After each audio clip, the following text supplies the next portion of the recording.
So we've got a sick hawk here. Our friends at Total Performance Racing, $1,200 later, have told us that unfortunately we have a crack off the side of one of our pistons.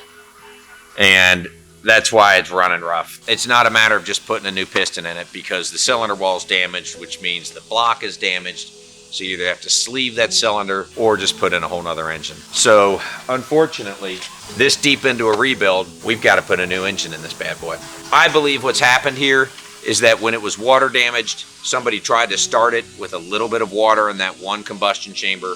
It went up, couldn't handle all the pressure with the water there, and had no choice. It had to start breaking stuff. So it busted off a chip off the piston. So regardless, I thought we were at the finish line. Instead, we're putting in an engine.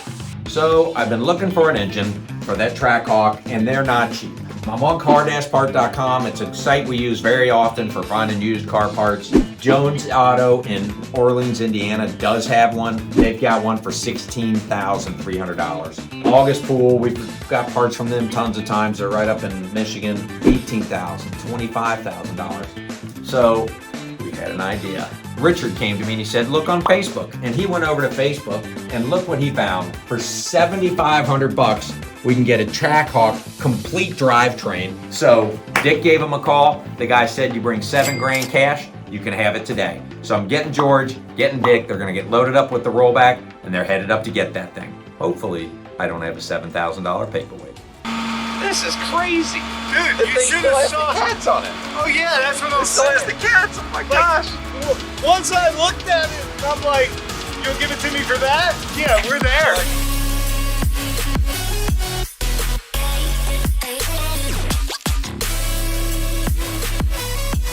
Okay. Yeah. What the hell? Who sells the engine with the AC compressor on it? With the alternator on it? I mean, he didn't take anything apart on this thing. It's still got the belt on it. I can't believe it came with the catalytic converters. Those things are worth some money.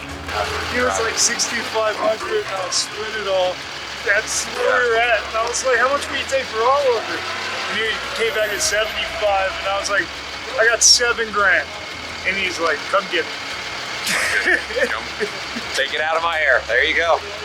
He bought it, had no insurance on it, paid cash for it. The same week that he bought it, he took it out, was hot rodding it, and went sideways and peeled it from the very front all the way back to the back quarter panel on the driver's side. This guy's lucky to be alive. He really is.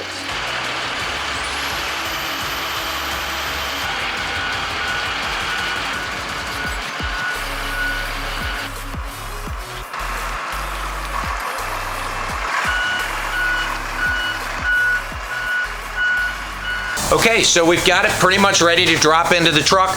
We got it off of the engine cradle, got everything separated out. This is the assembly that we want to put into the Trackhawk. We decided to go ahead and do the transmission and transfer case. We're going to do the entire assembly with all of the pumps and accessories that are on the front because ours did have water damage. So why not? Why not use a known good transmission, a known good T-case, alternator, compressor, everything that we know is from a non-water damaged car. So we're just going to put the entire assembly in, drop the assembly out that we've got, and we should be good to go.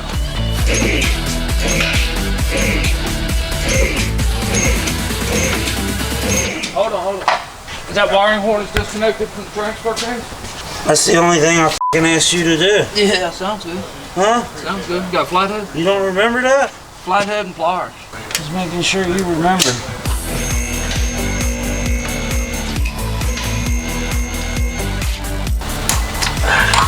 Bastard. Alright, here we go.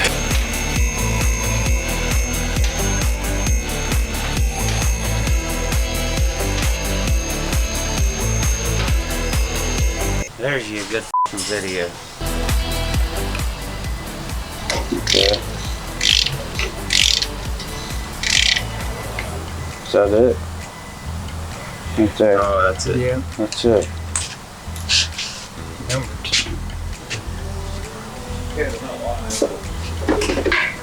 Well, we're not curious no more. So Danny's been busy today doing the engine swap. We got the Trackhawk up on the lift. Had to start with getting some splash shields off of it so we could get access to the bottom of the car. Took the entire exhaust system off the car. Got the rear tranny mount off of it. got the rear drive shaft out of it, got the front drive shaft out, disconnected the two knee assemblies, which freed up the engine, got the wiring harnesses all disconnected, disconnected all the tubing, any other accessories, freed up everything from the top side, and then we were able to raise the body up off of our engine assembly. And that's what we've got sitting here now, is the entire engine assembly, which at that point, it's really easy to access the engine and see what's going on. So we went ahead and took out all the plugs, put the cameras back down there, verified what was going on with the piston. We found that it is this front piston on the driver's side. So the next exercise is taking our donor engine. We needed to strip this one down. We'll be switching over the fuel rails and all the 4 injectors and the racing spark plugs that were in there and the coil packs. So once we get all of our mods assembled up onto this engine, then we'll get the engine assembly put onto the engine cradle, and we can lower the body back down and start putting it all back together. You never want to use that same harness because you don't know if one of the wires or anything's different.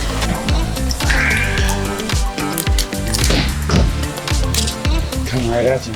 That's it, all stripped down, injectors out, coils, fuel rails. God damn it, you fucking snuck up on me.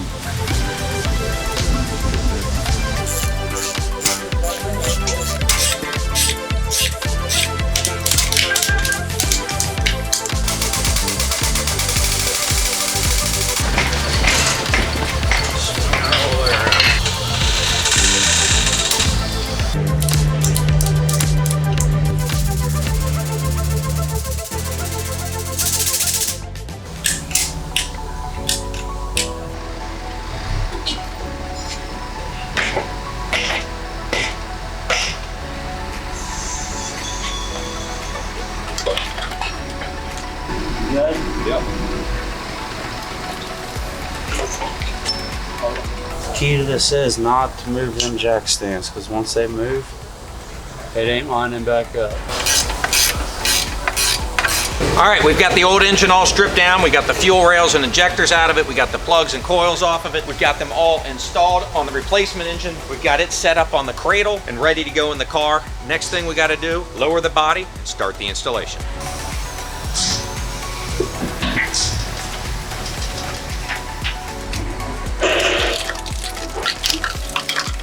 Good? Yeah. I'm still good. Huh? I'm still good.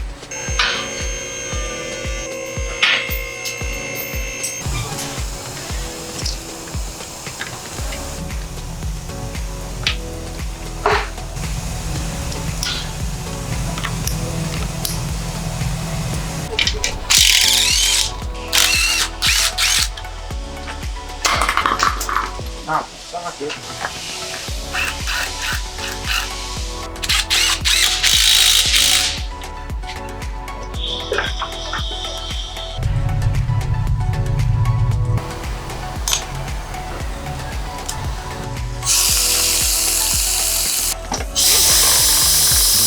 We're moving right along on getting the Trackhawk back together. He's got everything pretty much wrapped up on the bottom. We've got the subframe back in, got all the subframe bolts in.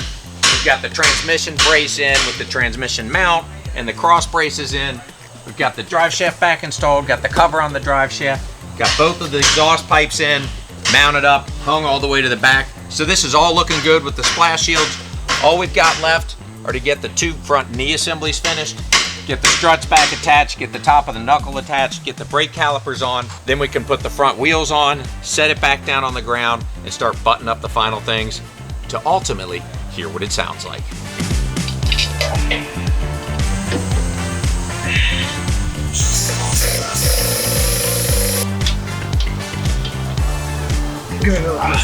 That's good.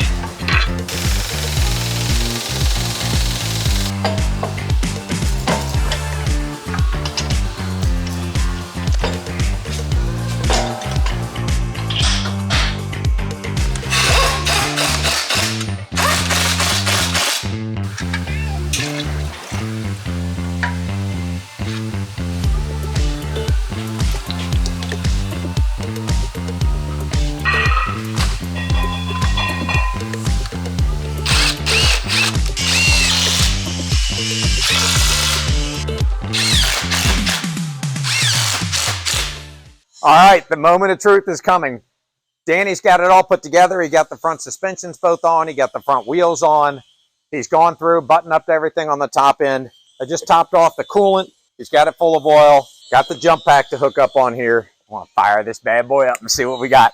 I'm sure it's going to be just fine. I'm sure it's going to be fine. But you never know. I bought this engine off of Facebook. So if there's any problems, of course, I'll blame Danny. Otherwise, we should be good.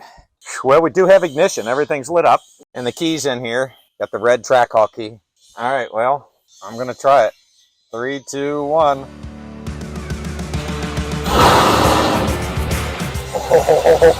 Oh, yeah. Listen to that thing. That sounds really good. I don't hear any ticking. I mean, that sounds really good. That's a good engine. Of course, it's really loud because of the exhaust on it, but what I'm listening for is noise coming from the front of the engine, for the lifters, any ticking or knocking noises. Man, that sounds really good. I'm excited about that. Now let's see what check engine lights or error messages we have. I want to turn it off so I can recheck the fluids and top everything off. That was plenty of time to run it for the first time. We have the check engine light. We need to get in there and clear out the previous misfires from that cylinder and then run it again and see what error codes actually come back, what are current codes. I just fired this thing up. I like your thinking. You are the eternal optimist. I like that. Of course, I am the one who bought an engine off of Facebook, so maybe I was the optimist. But it sounds great. So we need to burp this thing and check the codes and see what we got. So he's got everything about wrapped up on the Trackhawk. We've ran it a couple times, let it heat up and cool off, and burped out any air from the cooling system. We've charged it with 1.2 pounds of 1234 refrigerant. Got the air conditioning working good. Cleared all the codes out of it. So at this point, we just need to drive it a little bit, see if any of the codes come back, get it over to Goodyear for an alignment. Since we had the subframe out of it, for sure it's gonna need an alignment. And then I wanna take it back over to the body shop because I have an idea.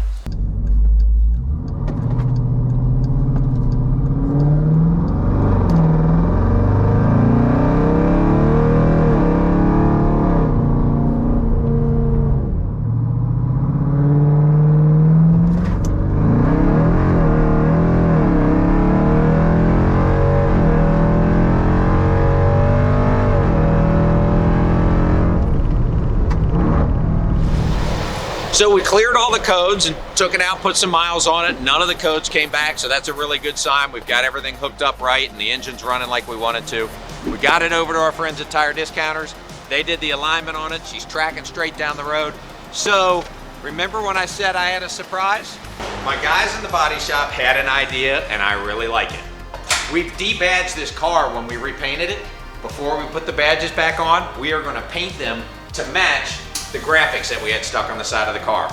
So it's kind of an involved job. We're painting the chrome, but we've got 2 Grand Cherokee badges that go on both the front doors and a supercharged badge. We're gonna get those painted up in the blue. We've got a Jeep badge that goes on the back and one on the lower tailgate, get those painted in blue. Plus we had some special ones that we got off of eBay for the Trackhawk. We're gonna add those to the fenders. This thing's gonna look sick.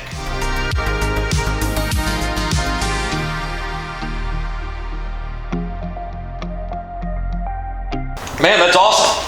Looks good, you got it on there. And you even spelled it wrong. Hell What yeah. the hell's wrong with you? I never said I had to spell it right. I like it. Let's see the other side. Perfect. Man, I'll tell you what, that really finishes off this Jeep nice. We've got the blue horned Hawk. We've now got the Grand Cherokee and supercharged in blue. I like the way this came out. Now the last thing to do is get it off to detail. I am glad to say the day has finally come when we get to send this car to the sales lot. It is back from detail after doing just a minor little complete engine swap. But we got the Demon hood on it, the Forgiato wheels, we got the wide body kit. You know, it did have some problems with the suspension when we first got it, and then we had to completely strip the interior out of it and do some wiring repairs. But we got the wide body kit on it. We got that nice pearl paint that really makes the wrap pop out on it. I love it with the Forgiatos and the carbon fiber. This thing is gonna be the talk of the town. Or maybe the numbers are gonna be the talk of the town. Let's go take a look. All right, so I got upstairs so we can go over the numbers on the Trackhawk. What a cool car. I am glad we brought that car through the shop. What a fun experience for me and for the guys. It's not often we get such a cool car in here, but man, I'm telling you, that water damage can rear its ugly heads, and this was an example of why water damage cars can be such a high risk. Love the car though. I would do it again. Fun car. But let's look at the numbers. By the time I paid all the auction fees on it, we had $34,500 into it, and I spent $800 getting it transported up here. Then we had some labor. We did the oil change on it, $150 for the oil change. We put some sway bar links on it for $50. The front brake rotors were $1,000. The front pads, $200. The rear rotors, $300. The rear pads, $100. That suspension kit we got from Strut Masters, $1,750. Replaced all the airbags with the upgraded coil suspension. Put a body computer in it for $750. Had some more payroll. Those 2 rear wheel liners that were burned out were $420. Some more labor. Replaced some nameplates for the side of the car, $325. Replaced the key out of the inside of the key fob was missing. That was $50. Some more labor. The wide body kit from Solus Racing that came with all the flares and with that Hellcat hood, that was $3,600. We got 2 rear tires for it for $320. Then sent it over to the body shop. We spent $900 on the paint to put that pearl white on there. $3,200 in labor. A lot of that was putting the wide body kit on it. Of course, we had the dent in the door and the tailgate with the rear bumper and all those issues. So $3,200 in labor over in the body shop. That unique design and wrap, they put those cool looking horned hawks on the side. That was $700. Then we ran it up to Performance Racing. $1,200 later, we discovered we needed an engine. I got the engine though for $7,000. We spent another $2,250 in labor installing that engine. So all said and done, after spending $34,500 on the car, I spent another $31,500 reconditioning, fixing the car. So all said and done, I've got $65,997 into it. I think we'll end up getting $66,000. So we'll break even on the car. I would do it again just because we enjoyed it. It was fun for me. The guys in the shop loved it. Obviously, we got to make money, so you can't do it all the time, but it's still fun every once in a while to get a car like that. Thanks for watching to the end. If you like this kind of content, be sure to like and subscribe. Until next time, I'm Matt Ryan, and this has been another episode of Northern Kentucky Auto.